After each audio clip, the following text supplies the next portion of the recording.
défilé du 14 juillet, ouvert comme chaque année par la Patrouille de France qui fête ses 70 ans, suivi par 4 Rafales, dont 3 de l'Indian Air Force.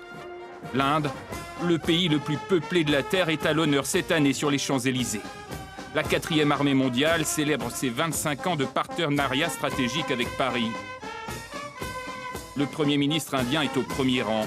Hier, il a donné son accord pour l'achat de 26 nouveaux Rafales et 3 sous-marins. Quelques instants plus tôt dans la foule, quelques Indiens venus avec ses drapeaux. Cette famille a fait spécialement le déplacement pour voir ses soldats. À peu près à 4 heures. Après, on est venu en voiture et on était heureux de venir parce que comme c'était la première fois. C'est une grande fierté. Pourquoi ? Parce que ça, c'est la France, c'est un grand pays. Autre mise à l'honneur, 6 lycées militaires africains partenaires de la France, dont la Côte d'Ivoire et le Sénégal. Après les grandes écoles militaires comme Saint-Cyr, les premiers régiments de l'armée de terre défilent fièrement au pas, sous le regard admiratif de certains spectateurs.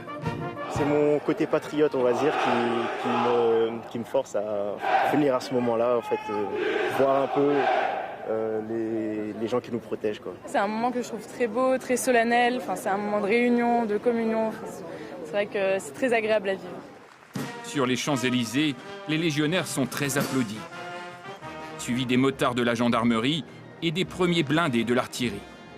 Pour incarner l'aide militaire française à l'Ukraine, ces canons César et des blindés AMX-10 défilent tour à tour.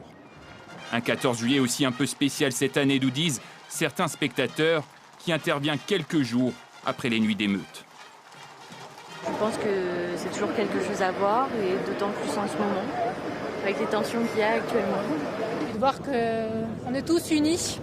C'est un peu compliqué en ce moment en France, donc ça fait du bien de se retrouver tous ici. Cette année, le gouvernement rappelle aussi avec ce 14 juillet qu'il a donné plus de moyens à son armée. Une enveloppe de 413 milliards d'euros a été votée jusqu'en 2030, 40% d'augmentation, une hausse inédite.